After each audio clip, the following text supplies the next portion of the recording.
Vamos mudar um pouquinho de assunto de novo, falar um pouco de segurança pública. Eu vejo nas suas propostas um certo radicalismo, vamos dizer assim, no sentido de aumentar a repressão policial, né? Aquelas frases como eu vou matar se você não se render. Eu vejo também uma política de encarceramento maior, que, de certa medida, hoje a gente vive um cenário de guerra, né? Acho que morre mais pessoa aqui se bobear do que no Irã. Então, na Ucrânia, com certeza.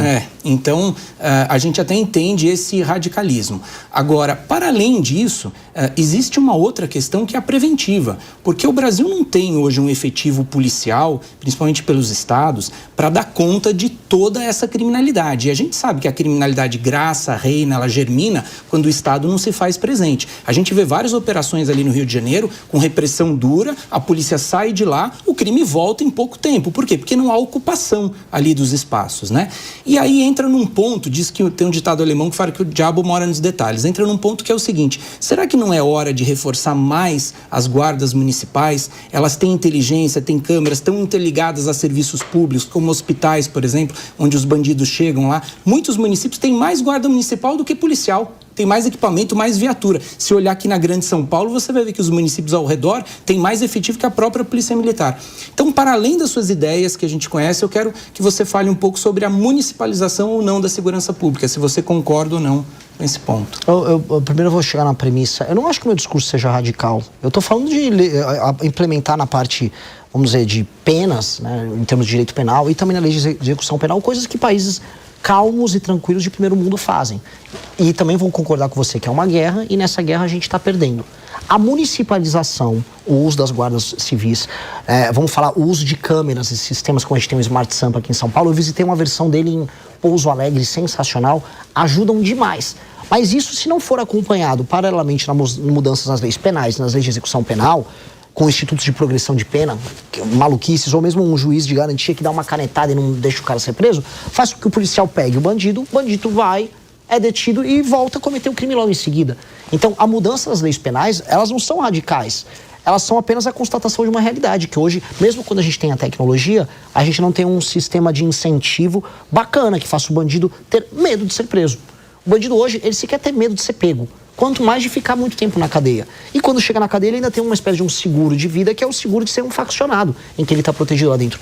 Todas essas etapas da atividade econômica delituosa do bandido, elas têm que ser destruídas, que é o que a gente está propondo. A gente tem que destruir a facção dele, tem que destruir o domínio que essa facção tem dentro do presídio, a gente tem que destruir as leis fáceis, que permite que o cara faça um cálculo. Se eu for pego roubando um celular, não vai acontecer nada. Se eu usar um menor de idade, então, tá mais tranquilo. Toda essa lógica tem que ser desmontada. O uso do aparato municipal, óbvio que é muito bem-vindo. Adoro a ideia. Mas eu vou colocar uma pequena ressalva de ordem prática. A maior parte dos municípios no Brasil são pouco ou nada sustentáveis do ponto de vista econômico-financeiro. Eles acabam dependendo de cidades polos, que inclusive fazem esses sistemas de monitoramento, para poder garantir, vamos dizer, um funcionamento legal. E é assim que o Comando Vermelho atua. Ele vê cidades no Nordeste pequenas que não têm capacidade de ter uma estrutura municipal de segurança funcional, e eles simplesmente tomam essas cidades. A tomativa que o Comando Vermelho e outras facções fazem em cidades pequenas no Nordeste se baseia na incapacidade econômica dessas cidades se sustentarem. Por isso que a destruição da facção em si, do plano de expansão, é um plano que tem que vir do governo federal. Então, concordo, acho bacana, mas isso passa de uma leitura holística da coisa. Entendendo que em alguns lugares nem vai ter municípios capazes de se sustentar para tocar isso. E o senhor defende a prisão perpétua? Defendo a prisão perpétua. Eu defendo que a gente deva abrir discussão para pessoas que cometem crimes hediondos até da pena de morte no Brasil, mesmo sendo cláusula pétrea. Entendo que eu não terei força, até aquelas batalhas que você sabe que você pode ganhar. Não acho que eu terei força até o final do meu primeiro mandato de alterar a Constituição de maneira tão profunda. Mas discussão sobre aumentos muito relevantes de pena tem que ser feitos.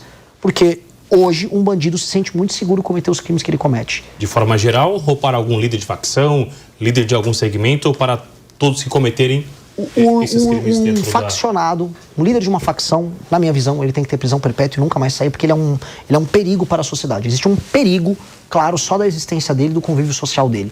Dito isso, um líder de uma facção criminosa no Brasil, ele é responsável de maneira extensiva por todos os crimes que são cometidos pela sua facção.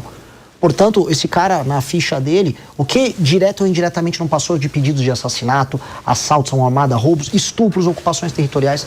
Então essa pessoa não pode ser reintegrada à sociedade, nem haver qualquer discussão sobre tentativa de recuperação. Esse cara é um inimigo do Estado brasileiro. A destituição dele, ela tem que ser celebrada. Então, as leis têm que refletir esse ânimo da população brasileira em vencer uma guerra contra esse cara. Tudo quer complementar? Só um complemento rápido.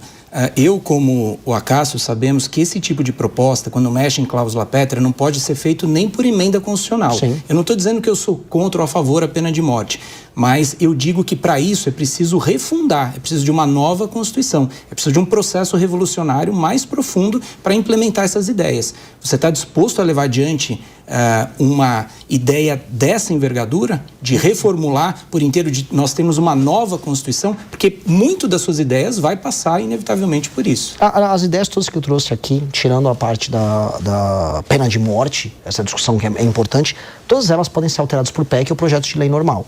Essa passa por uma reformulação da Constituição, se tem um processo originário ali de uma Constituição nova. E eu acho que o Brasil vai precisar ter uma discussão sobre a nova Constituição em algum momento, porque a Constituição atual, ela é impeditiva, ela é um impedimento para o crescimento do Brasil. É uma Constituição que foi construída num contexto diferente, que via um tipo de Brasil adaptado a um mundo diferente. Aquele mundo ao qual a Constituição foi construída caiu, ele não existe mais. O Brasil se tornou caro antes de ficar rico. E aí, hoje, a gente não consegue encarar problemas óbvios. Por exemplo, para fazer qualquer reforma econômica no Brasil, você tem que ter uma PEC, uma alteração na Constituição. Qualquer tema é constitucionalizado. E aí você tem como consequência disso um STF hiperpoderoso, porque se tudo é matéria constitucional e o Tribunal Constitucional é STF, o STF manda em tudo. E aí, é verdade. Então, a gente vai precisar ter essa discussão. Falando em viabilidade, em execução do meu governo, eu não creio que eu vou conseguir fazer isso no primeiro mandato. Até porque eu tenho outras reformas como a administrativa que a gente falou aqui, que serão prioridade, que elas vão mudar a lógica de funcionamento do Estado brasileiro, que é muito importante. Dito isso, um segundo mandato do Partido Missão, com certeza trataria essa discussão. Tem que botar essa discussão na mesa. A Constituição nossa hoje é um impeditivo para o nosso crescimento. Se gostou do vídeo, não se esqueça de dar o like e se inscrever no canal. Nos vemos no próximo vídeo.